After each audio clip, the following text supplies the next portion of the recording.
แกะกล่องพี่น้องเลยโอ้โหวะมีอย่างแน่นี่ก็มีคือกันนี่ว่า3 โดงคนละ3คนละโดงนะแน่แฮวนี่สิ่งที่เฮาชอบเฮามัก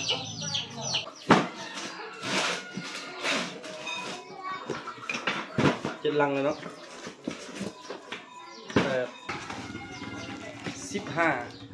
น่ารัก15ชุดเอาต่อชุดเอาต่อนี่เป็นสมอนแบบคือแบบนี้นี่ผู้ใดที่ว่าเคยซื้อเคยขายอย่างแบบกะสิฮู้ราคาดีผู้ใดที่เคยซื้อเคยใส่เคยหยังกะสิฮู้ราคาดีว่าเท่าไหร่แต่สำหรับบ่เฮียงนี่บ่เฮียงคิดว่าน่าจะแพงนะเพราะว่าตัวนี้มันจะมีหลายแบบให้เบิ่งว่ามันมีของผู้ใดแน่ซื้อกับดักมาให้12ชุดถ้าวางเดียวจะฝากไปให้มี3 กล่องและ2 ห่อพลาสติกเป็นชุดสำหรับเอาพึ่งเอาต่อได้ตอนแกะต้องระวังด้วยเดียวชุดจะขาดอันนี้คือเพิ่นเอาตัวสองห่อตัวสุดท้ายนะ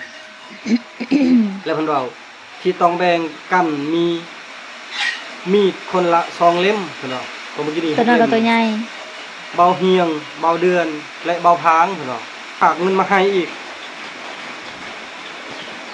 จำนวน 1,500 บาท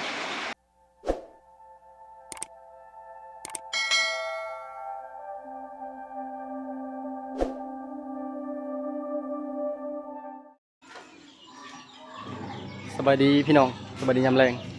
มื้อนี้ก็มาแต่เอาเครื่องพี่น้องเอ้ยพอดีบ่เห็นตั้งใจว่าจะไปเอาเครื่องแต่เมื่อวานนี้แต่พอดีอันเบาด่างเพิ่นยืมรถไปเอาเครื่องเราไปซื้อเบียร์ซื้อหยังเกียมอันไปส่งนางน้องเราสิเอาผัวแล้วก็ยืมเพิ่นยืมรถก็คือพาเมียไปพักท้องนะเพิ่นบ่มีรถยืมรู้จักบ่เฮียงก็เลยบ่ได้ไปแต่คันไปเมื่อวานนี้ก็ค่อนข้างจะยากคิดว่าเครื่องมันน้อยนึงบ้านเบิ่งที่ซีฝากมาน่ะป๊าดพี่น้องเอ้ยเป็นมาเริ่มมาเทิมเลยนี่นะนี่แก๊ส1 2 แก๊สนี่3 แก๊สตัวห่ออีกก็2 ถุงนี่บ่เฮียงบ่เคยพบบ่เคยเจอที่ว่าแบบลายขนาดนี้นะค่าฝากรวมนั่น650,000 กีบค่าฝาก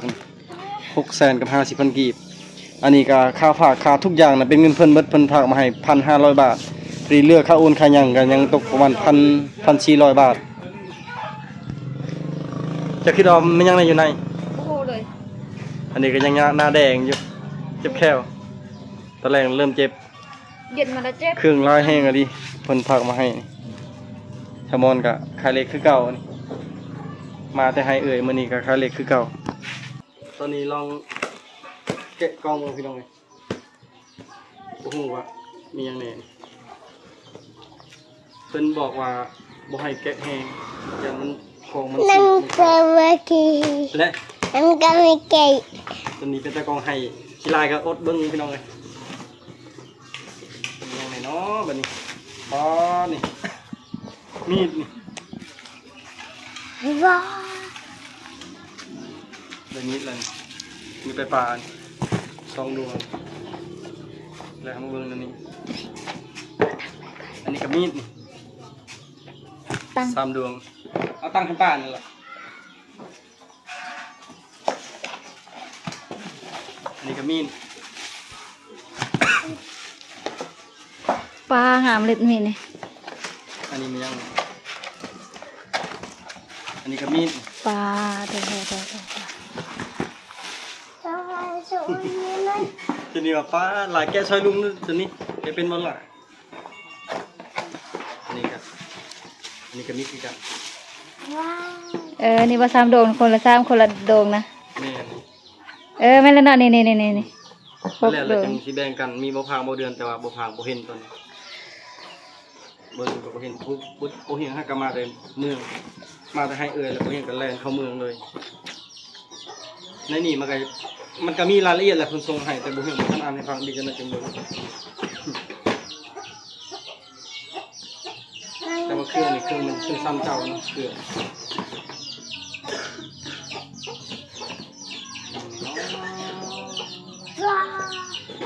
แฮวนี่สิ่งที่เฮาชอบเฮามักนี่คือแฮวสปริง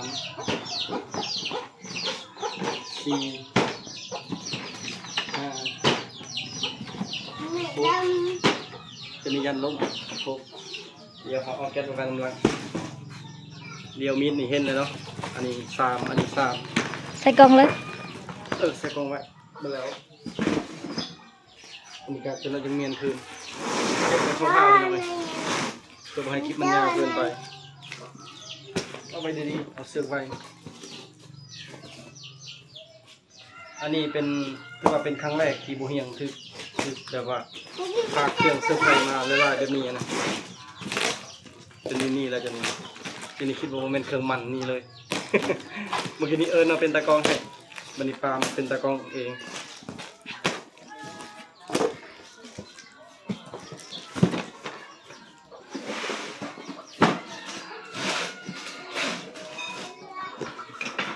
เจ็ดลังเลยเนาะแต่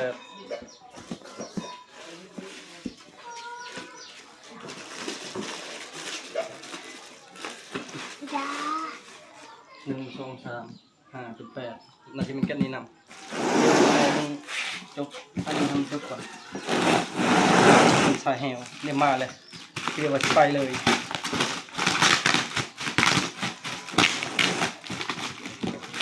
เขาแกะอะไรกันนี่เนาะ เขาแกะเบิ้ง เขาแกะเบิร์ เอาสึกร้านเนี่ย บอกเป็นยังเป็นยังไงเนาะบอกบาทแล้วเนาะ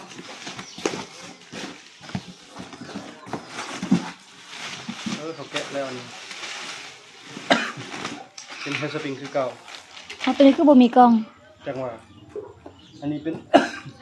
เป็นแปดเลยนะแปดเก้า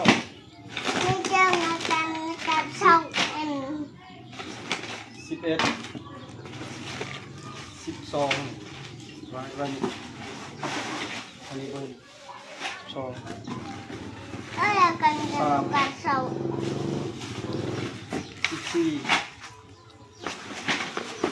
พอดีเป็น15 น่ารัก 15ลัง ใครเป็นอยู่บ่ เป็น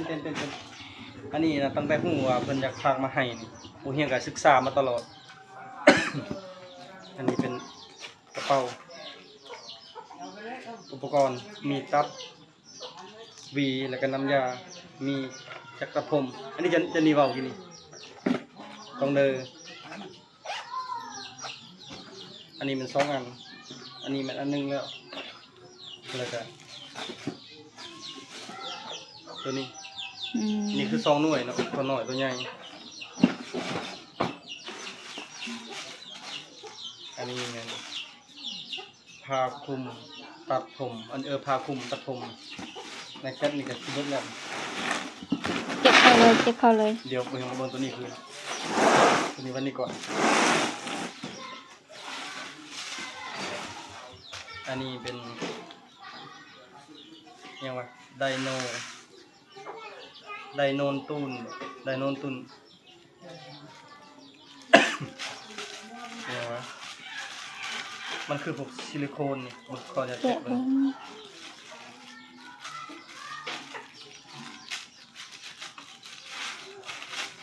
บางอย่างก็ยามันขาดมันฉีกเลยต้องคอยระวังเอามันเป็นซิลิโคนใส่กล่อง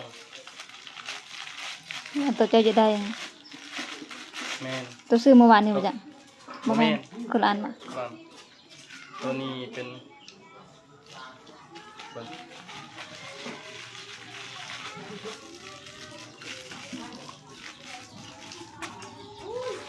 ยังว่าตัวนี้อันนี้บจักตัวเป็นยัง2อันมันเลยจึงศึกษาเลยเพราะบางอย่างเขาก็บ่เคยใจบ่เคยรู้จัก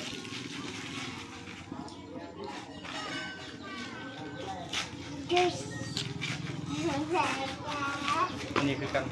ตรงละ2อันมันเลยจึงดึงตอนนี้อันนี้ซิลิโคน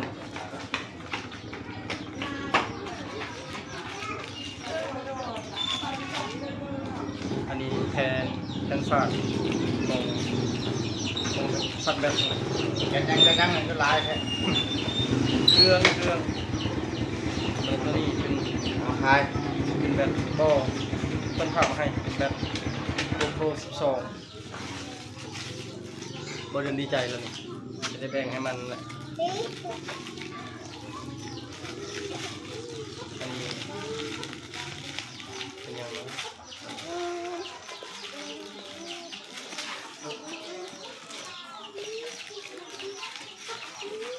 ติดยังติดมันขนาดเลย Nanti akan kita tahu anunya. อันนี้ก่อนโอ้โหเป็นยังอันนี้ยังโอ้โหผมเคยเห็น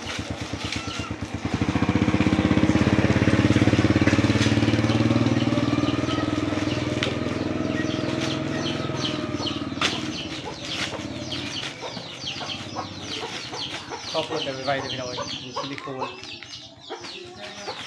อันนี้ ซ้ำสีใส่คักอะไรบักอะไรนึง แม่ซัมมี่ใส่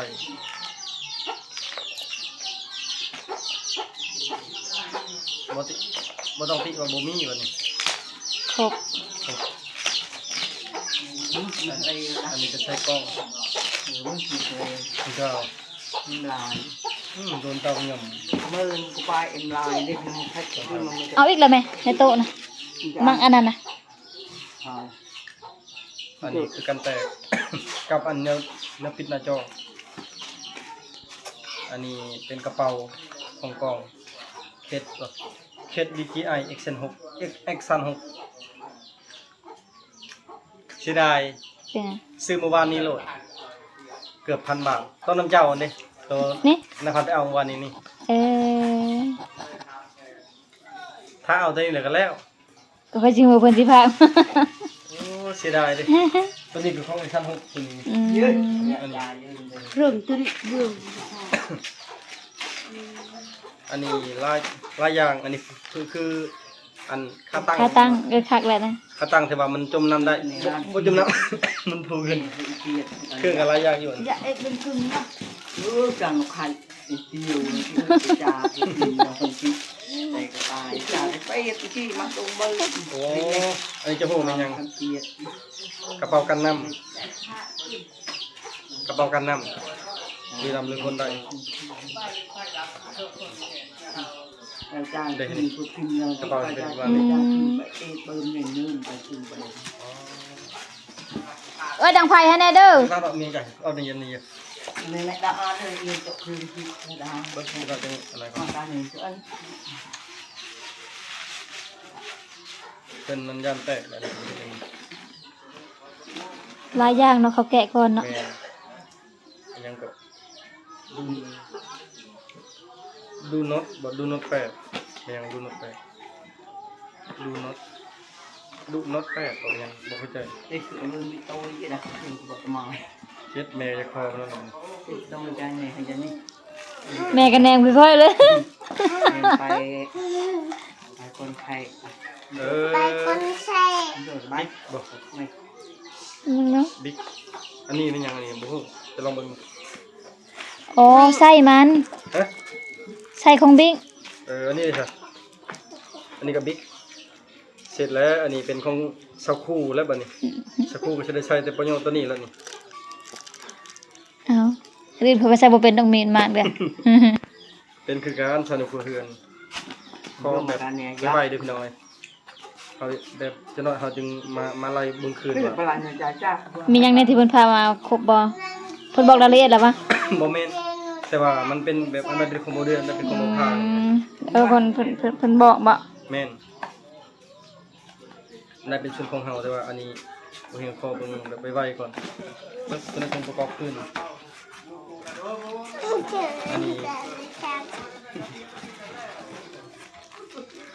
อันนี้จะว่าใส่มันบ่ Saya tiada. อยู่กับอันนี้ก่อน มันกั แต่ น ก็มีตัวนี้พร้อม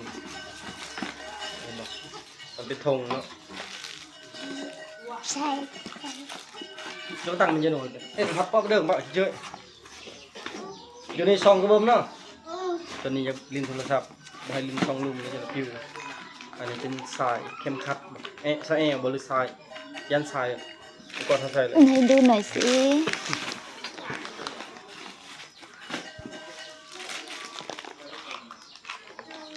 อ๋ออันนี้ตัวห้อยคอแล้วมันจะติดมันจะมีแนวดูดนะจะเรียกว่าเล็กดูดบ่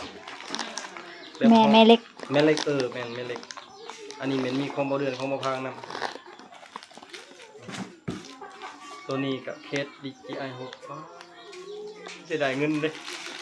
จะได้เงินซื้อเป็นพันพี่น้องเมื่อวานนี้เอาอีกเลยมันก็ลายหนึ่งมาเพชรนะ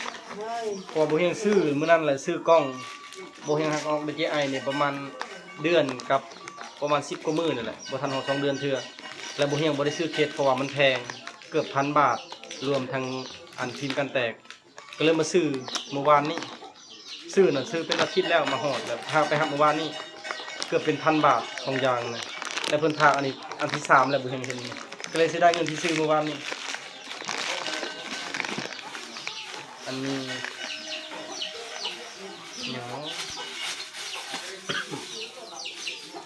ทุกสิ่งทุกอย่างที่เพิ่นพากเนี่ยมันล้วนแต่ของที่ว่าใส่สำหรับเฮาอันนั้นเป็นสิ่งที่สำคัญที่สุดแหละแล้วก็เป็นของที่ราคาแพง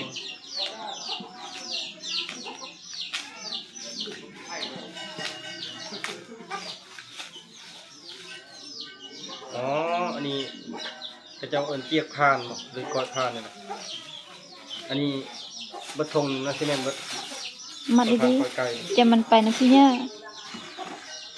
แล้วอันนี้นกซิดเดินปลาบ่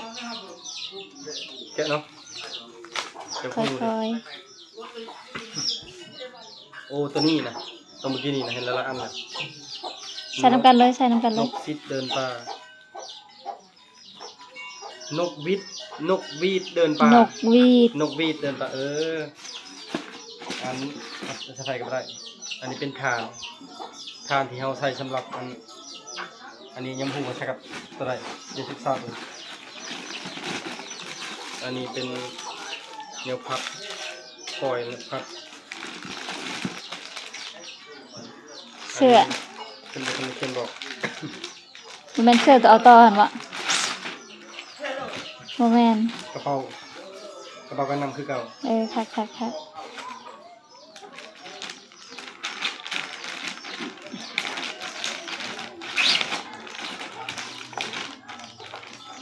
ทุกสิ่งทุกอย่างมันก็มีค่า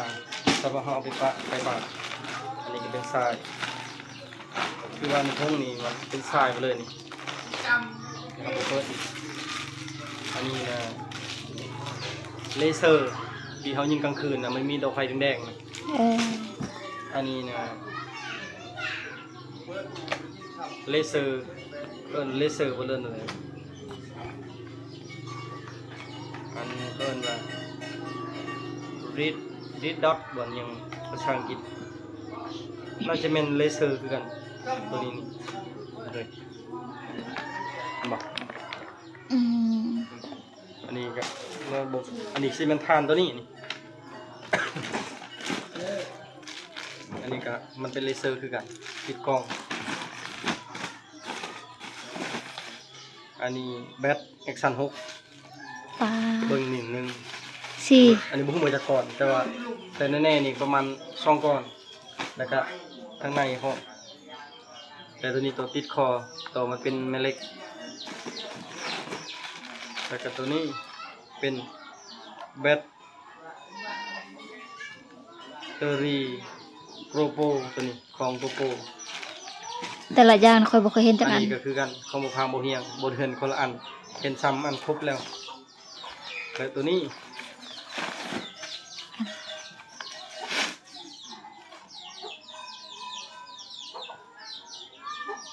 แมนอินไซน่าเห็นไหมนี่ปลูกขากับไฟฉายโอ้ไฟฉายนี่ไฟฉายที่เขาจะติดใส่อาวุธเขาอุปกรณ์ของเขาเป็นไฟฉายกับไฟฉายเนื้ออันนี้ก่อนพอไปไล่พี่น้อง นี้ก็ก็เป็นเลเซอร์คือกันเลเซอร์กับสองแบบแล้วป้าแบบเพิ่นภาพแบบว่าเพิ่นแบบรู้จักเรื่องนี้ดีนะเรื่องใบปลาอันนี้เนี่ยก็เป็นอะไรอย่างวอไปจักนี่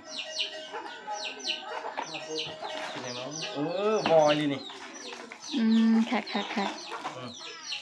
จะทัดข้างในนี่ ไว้บ่มีสัญญาณเนาะ แม่นอันนี้เป็นสองหน่วยวอ ตอนนั้นก็คือว่ามีกูเห็นถือตอนน่ะ เป็นคอมโบเดือน เออ แต่ว่าอันหนึงเสียอันหนึงกับพวกไว้ใส่เป็นคอมโบเดือนบนนี้ห้ากันเองข้างในอันนี้ก็เป็นวอคือ4หน่วยกับ4หน่วยคือ2อันแล้วก็เป็นทราย ใช้ซากบ่ ใส่สากหรือใส่เบาอันนี้ จะไหนลงด้วยตัวใดกับตัวใดจะบ่ไว้นำกัน อันนี้ก็เป็นกระเป๋ากันน้ำเสร็จเนาะสำหรับอันนี้เบิดแล้วเบิดแล้วนี่ก็มีเฮงมาเบิ่งโอ้ซองห่อนี่ไม่เป็นไรเลยตัวนี้แหละเพิ่นบอกให้ระวังที่สุด เป็นได้ นี่เพิ่นให้ระวังที่สุดข้อไปเป็นไรเดียวเด้อเดียวทุกอย่างบ่เฮงจะบ่เฮ็ดให้ผิดหวังบ่เฮงจะคอยศึกษาจะบ่เฮ็ดตัวที่มันน่ะตัวนี้ก็เขาเก็บเบิ่งแล้วเพราะว่าบริษัทเราก็เพื่อความปลอดภัยของเขานะคิดว่ายันมันเป็นสิ่งที่ผิดกฎหมาย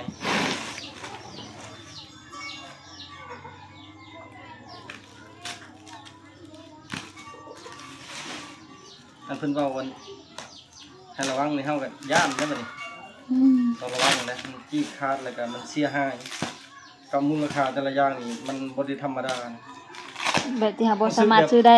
ใจนี่เต้นตึกๆได้เลยนะเพราะว่ามูลค่านี่จะเว้าบ่ได้เลย อันนี้นะคือบ่เฮียงเคยทำบ่ดอนนี่เฮลสปริงนี่ลังละ 1,000 บาทตัวนี้เฉพาะตัวนี้มันเป็น8แล้วก็ตกอยู่ 8,000 แต่ก็อยู่นี่อีกอันนี้เป็น7บ่ฮู้ว่าราคาเท่าใดตัวนี้นะ แพงเนาะ แพงแล้วก็เครื่องของทิศแต่ละอย่างอีกนี่มีดจะ ดึงออกบ้างเด้ออ๋อ จะคิดว่าเท่าไหร่ราคานี่คนบ่เขียนบอกนั่นนี่แต่เขาคิดว่าราคานี่ หลักพันบ่ เขาบอกเขาหลักพันก็5ขึ้นเมือพุ่นแหละ500ขึ้นเมือ แพงเนาะ มันทั้งหนักทั้งแบบเล็กดี โอ้เขาบ่ดีเพิ่นบ่ซื้อมาเฮ็ดเด้อ แม่เบิ่งขอเปิดตัวนี้ นี่เขายันเป็นตัวเครื่องเอาต่อไปจ้ะ เป็นหยังน้องบัดนี้โอ้ยใจเต้นแล้วมันใจไปอยู่กับโตแล้วบัดนี้โอ้ มีทงอีก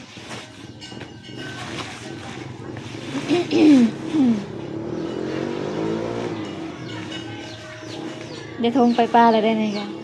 แม่นอะไร โอ้ สุดเอาต่อ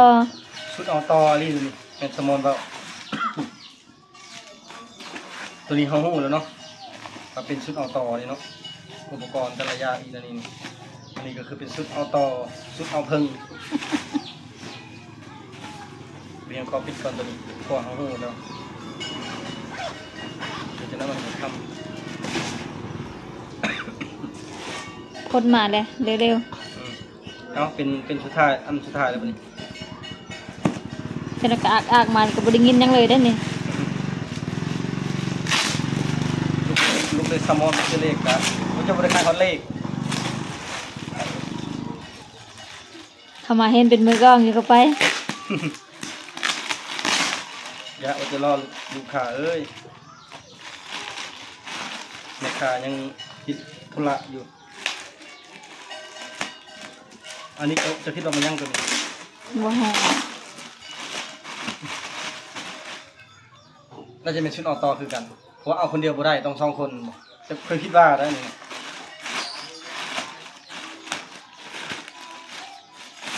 บ่แม่นเนาะ เป๋าอีกแบบหนึง แม่มีจะได้บ่ทง อันนี้ซบมืออันนี้แหวน สมมุติที่เป็นของค่อยอยู่ตัวน่ะ ตั้งถ้วยบ่ อือฮึ บ่เลยเพิ่นเอาต่อกันแล้วเพิ่นใช้นะอันนี้เป็น power เขามี power ใส่กับอันนี้ชุดนี่มันจักสากอันพัดลมมันนะ อ๋อ ส่วนหลายชุดนี่มันจะมีพัดลมเลยอันนี้ท่านผิดก็ต้องขอโทษเพราะว่าเคยเบิ่งเขาเจ้าทายนะ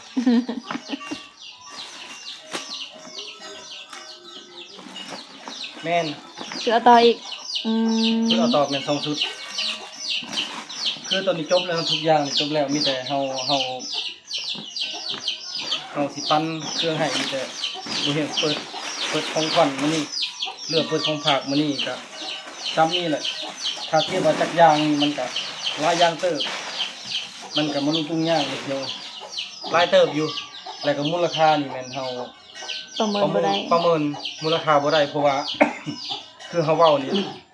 เฮาเว้าแบบว่าเฮาเว้าคร่าวๆนะเฮายังบ่ฮู้ว่าเท่าใดแท้เฮาเว้าแบบราคาคร่าวๆเท่าใดที่บ่เห็นแบบนี้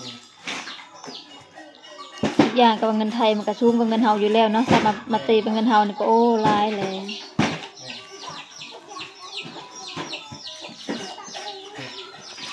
คือแบบนี้นี่ผู้ใดที่ว่าเคยซื้อเคยขายหยังก็สิฮู้ราคาดีผู้ใดที่เคยซื้อเคยใส่เคยหยังก็สิฮู้ราคาดีว่าเท่าใดแต่สำหรับบ่เฮียงนี่บ่เฮียงคิดว่าน่าจะแพงนะเพราะว่าตัวนี้มันจะมีหลายแบบ แบบนึงมันเป็นสีดำอันนี้บ่เฮียงก็พอได้ฮู้คร่าวๆเลยเรื่องการใส่เพราะว่าบ่เฮียงเห็นเพิ่นแชทมาบอกประมาณเป็นเดือนแล้วบ่เพิ่นว่าสิซื้อฝากมาให้10ลัง และอันบ่เฮียงก็เริ่มศึกษาเลยเพราะว่าทุกสิ่งทุกอย่างนี่ถ้าบ่ศึกษาแม่นบ่ได้ของพวกนี้นะคันว่ามันเฮ็ดให้มันเสียหายก็มันเสียหายนะเราต้องศึกษาไว้ก่อนเพื่อคือของเฮาก็ให้มันเพ่อันนี้คือจะเอิ้นว่ากับดักหรือว่าว่าง่ายๆก็คือแฮมสปริงนี่แหละ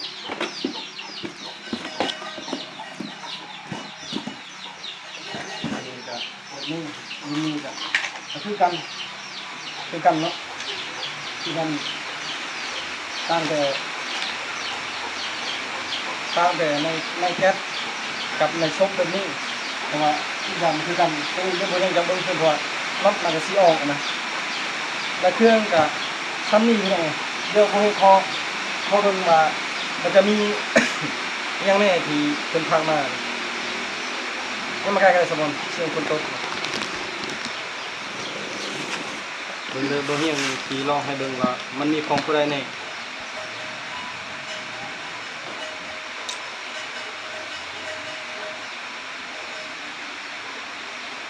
ซื้อกับดักมาให้12ชุดถ้าวางเดียวจะฝากไปให้ก็คือเพิ่นเว้าวันที่22เดือน7ก็เพิ่นเว้านี่เวลา 6:00 นเพิ่นว่าซื้อกับดักให้นั่น12ชุดแต่อันนี้เห็นน่ะ15ชุดแล้วเพิ่นว่าถ้าวางเดียวจะพักให้และตัวนี้คือรายการเพิ่นฝากมาให้แล้วเราว่าเพิ่งส่งวันนี้ตอนบ่ายมี3กล่องและ2ห่อพลาสติกเป็นชุดสำหรับเอาพึ่งเอาต่อได้ตอนแกะต้องระวังด้วยเดียวชุดจะขาดอันนี้คือเพิ่นเอาตัวสองห่อตัวสุดท้ายนะ แล้วเพิ่นว่าที่ต้องแบ่งกันมีมีดคนละ2เล่มเพิ่นว่าตัวเมื่อกี้นี้ ตัวนั้นกับตัวใหญ่ เบาเฮียงเบาเดือนและเบาพางเพิ่นว่าและบัดนี้เล่มใหญ่หนึงเล่มเล็กหนึงนะคนละเล่มตัวใหญ่ตัวน้อยแล้วเพิ่นว่าและจะมีแม่เล็กติดคอแอคชั่นแคม3ชิ้นเนาะอันนี้คือคนละอันตามเบิ่งนี่แล้วเพิ่นว่าอุปกรณ์GoPro นี่ของเบาเดือนมีกล้อง X3 และเลเซอร์ขนาดเล็กอันนี้คือของเบาเดือนนอกนั้นเป็นของเบาเฮียงและเมียเพิ่นว่าไม่ต้องโซ่สื่อผู้ทรงบอกผู้ใหญ่ใจดีก็พอเพิ่นว่าอันนี้คือเพิ่นบ่อยากอัน บ่ให้ระบุตัวตน บ่อยากระบุนามแต่ว่าเป็นผู้ใหญ่ใจบุญอยู่ทาง ทางไทย และนอกนี้แหละเพิ่นยังฝากเงินมาให้อีกจำนวน 1,500 บาทก็คือค่าเครื่องคองนี่แหละ 1,500 บาทนี่บ่เบิดซ้ำเลย 1,500 บาทและเขาหักนั้นนี่ยังเหลือ 1,450 บาทมาคูณกับเลขนี่690,000จะได้อยู่1ล้านและค่าเครื่อง650,000ก็ยังเหลืออยู่300,000ปลายเนาะ3,400,000 3,500,000 เท่าใดก็ ค่าเครื่อง650,000ยังเหลืออยู่3,500,000 ทั้งหมด ล้านหนึงเลย 1 ล้านทวน1ล้านเต็มเลย นี่ก็3,500,000 แม่นเด้บ่ฮอด500ทำบ่ฮอด5กีบทำก็คือยังเหลืออยู่3,500,000เพิ่นเป็นคนฝากมาให้พอมื้อนี้บ่เฮียงกันอันนี้เพิ่นว่าว่าตัวนี้มันค่าเครื่องกับค่าน้ำมันรถเพิ่นว่า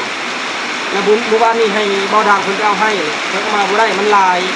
ก็เลยบ่เฮียงต้องไปเอาเองเพราะบ่เฮียงคิดว่ามันเป็นเครื่องน้อยๆนะตัวนี้น่ะบ่ฮู้ได้ว่ามันสิใหญ่ขนาดนี้เบิ่งโอ้หลายก็คือหลายแห่งที่เคยได้มาพี่น้องจนแบบเต้นเดี๋ยวนี้นะเคยได้แบบ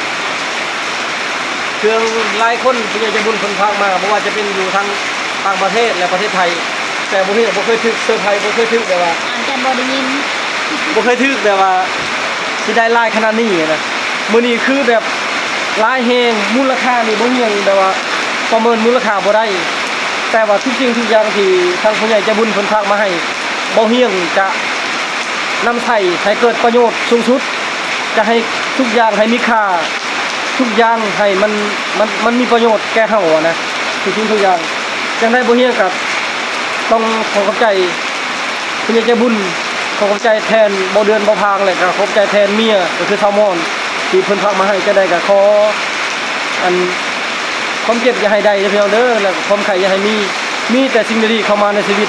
เพิ่นช่วยมื้อนี้ก็ขอให้เพิ่นได้หลายกว่านี้หลายกว่านี้เป็นพันๆเท่าพุ่นแหละ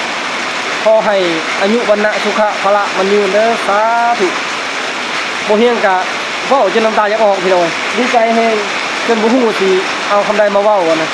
คือเซอร์ไพรส์แบบว่าหลายอีหลีหรอแล้วซามอนเด้ตอนนี้ยังสิเว้า บ่มีหยังที่ว่าก็มีแต่ขอบใจผู้ใหญ่ใจบุญเพิ่นนั่นแหละเนาะจังได๋ก็ทุกสิ่งทุกอย่างเพิ่นก็คิดว่าได้ว่ามีประโยชน์ต่อเฮาเนาะแล้วเฮาก็สิใช้ให้มันเกิดประโยชน์นะสิบ่ปะท่าทรายสิรักษาเป็นอย่างดีเพราะว่าบางอย่างเฮาก็บ่สามารถซื้อได้เนาะ แม่น เพราะว่ามูลค่ามันก็สูงเนาะเรื่องทุกอย่างคืออันนั้นแห้วนี่เนาะ โดย แห้วนี่ก็ถ้าแต่เจ้าคือสิบ่ได้แล้ว บ่ได้อลีสมุด15ลังก็ต้องอยู่15,000 นะเฮาก็บ่สามารถบางอย่างก็บ่สามารถซื้อได้อะนะ โดย นั่นแหละมันก็เป็นแบบสำคัญต่อเฮาหลายเนาะท่านเฮาก็รักษาแล้วก็ขอมุกขอบใจผู้ใหญ่ใจดีเพิ่นละลายก็เพิ่นสุขภาพแข็งแรงเด้อ โดยอันนี้ก็คือแบบเดี๋ยวจะเนาะบ่เฮียงจะบ่ได้ถ่ายคลิปต่อแต่บ่เดินจะแบ่งบ่เฮียงจะแบ่งเครื่องกล้องที่เพิ่นให้นั่นมาแบ่งให้ทีมงานเฮาคือบ่เดินกับบ่พางและตัวนี้ให้แม่นให้บ่เดินกับบ่พางขอบใจเพิ่นเองในการออกคลิปมื้ออื่นนะเพราะว่าช่วงนี้ก็ช่วงฝนตกเว้ากับมันทั้งที่มันดังแน่พี่น้องเอ้ยแต่บ่เฮียงก็คือขอบใจจากใจอลีบ่เฮียงบ่ได้ว่าเฮ็ดแบบว่าเฮ็ดเว้าเฮ็ดลิ้นอันนี้ก็คือแบบมันตื่นเต้นแฮงอลีพี่น้องเอ้ยจนบ่ฮู้คำใดสิเว้าแล้วนะมันเป็นเครื่องของอีหยังที่แบบหลากหลายอลีข้าวฝากบ่เห็นจนตกใจอลีเมื่อวานนี้นั่นพระเจ้าว่าเครื่องนั่นเอาเบิดบ่คิดว่าเครื่องเบิดเอาเบิดความหมายว่ามันสิบ่หลายอะนะถ้าละจักมันก็สิเบิดบัดมาเบิ่งมื้อนี้ปาดบ่เฮียงคิดว่ามันคือสิหลายแล้วข้าวฝากจริงๆมันก็บ่ได้หลายบ่ได้แพงอะนะมันก็พอพังอยู่6,500นะก็ทำนั้นแหละพี่น้องเอ้ยสำหรับอันคลิปนี้บ่เฮียงก็บ่มีหยังพี่น้องมีแต่สิขอบใจเบิดทุกคนนั่นแหละบ่ว่าจะอยู่ FC อยู่ประเทศใดอยู่เมืองใดแขวงใดบ่เฮียงก็ต้องขอขอบใจเบิดทุกคนนั่นแหละที่ว่าคอยซัพพอร์ตคอยเบิ่งแยงดูแลคอยให้คำแนะนำคอยติชมให้บ่เฮียงมาฮอดจุดนี้ได้ให้บ่เฮียงอันมีอยู่มีกินบ่เฮียงก็บ่ลืมบุญคุณ บ่ลืมต่อผู้มีพระคุณบ่เฮียงให้บ่เฮียงแล้วก็บ่ลืมหมดทุกคนนั่นแหละที่ว่าคอยให้เฮ็ดให้ชีวิตเฮาดีขึ้นนะคันบ่เฮียงบ่เฮ็ดให้ถูกบ่เฮียงก็บ่ฮู้ว่าอันมันยากมันง่ายส่าใดแล้วก็บ่ฮู้ว่าสิมีคนเมตตาสงสารบ่เฮียงแบบนี้บ่นะบ่เฮียงก็เว้าหลายบ่ได้พี่น้องเอ้ยน้ำตายังออกเลยตอนนี้เอ้าขอบใจทุกคนพี่น้องเอ้ยขอบใจบายเด้อพี่น้องเอ้ย